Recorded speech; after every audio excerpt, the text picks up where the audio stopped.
Welcome to This Explainer. Look, if you've ever had to suffer through a completely dysfunctional group project, you know that vague advice about just working well together really doesn't cut it. It's frustrating, right? Well, today, we are treating team building exactly like engineering a complex machine. We're going to look at the specific blueprints of strategic team design, the exact inputs, parameters, and components you need to build a highly functional, collaborative machine completely from scratch.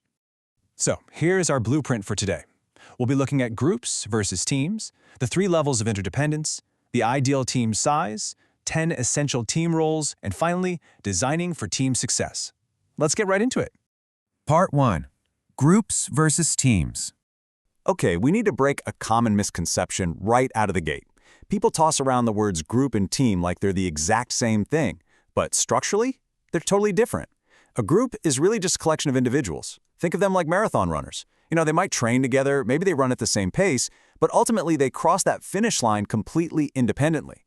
But a team is a relay race. There is absolutely no way you can win a relay on your own. Your success is intrinsically tied to passing that baton successfully. So today, we are learning how to build a relay team. Moving on to Part 2, 3 levels of interdependence. So how do team members actually rely on each other day to day? Well, we call this task interdependence. The first, and honestly most basic level, is pooled interdependence. Just imagine a student research paper where everyone divides up the sections, goes home, writes them entirely alone, and then literally just staples them together at the very last minute. I mean, sure, it gets the job done, but it doesn't exactly capture collective genius, does it? Next up, we step into sequential interdependence. This is where work passes progressively down the line. One person's output becomes the next person's input.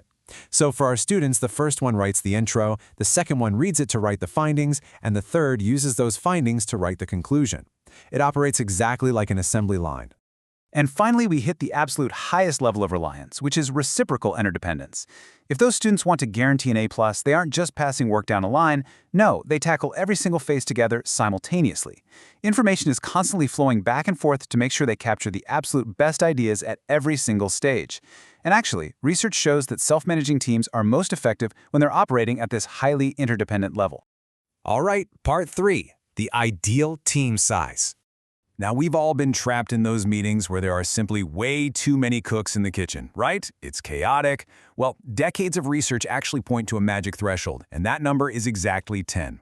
While the ideal size obviously depends a bit on the specific task, once a team exceeds 10 members, coordination turns into a nightmare. If you cross this threshold, your absolute best bet is to break the group down into subteams.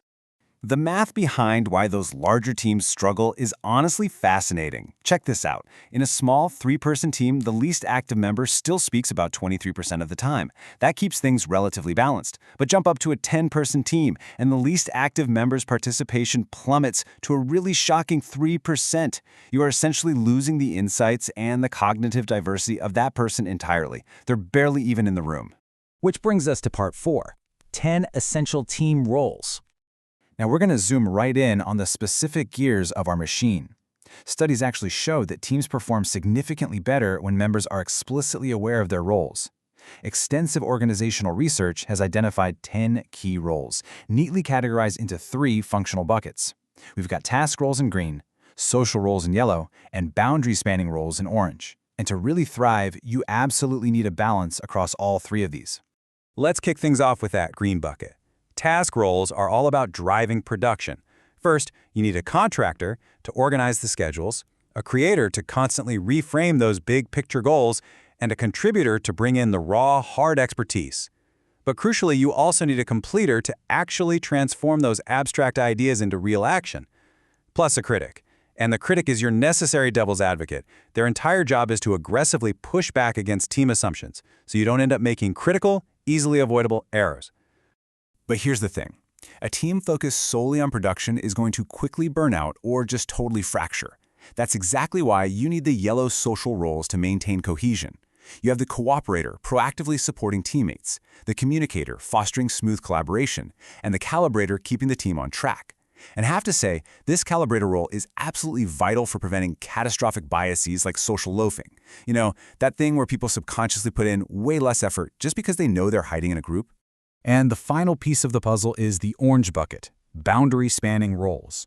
These are typically filled by team leaders. Because obviously, a team doesn't exist in a vacuum, right? You need a consul to act as an ambassador, promoting the team's hard-won successes out to the wider organization. And you need a coordinator to double-check that whatever your team is furiously building actually aligns with the broader, big-picture objectives of the entire company. And finally, Part 5, Designing for Team Success. So, we've covered the structural interdependence you need for real collaboration, that 10-person size limit to make sure everyone's voice is actually heard, and the essential non-negotiable roles required to engineer a truly collaborative machine.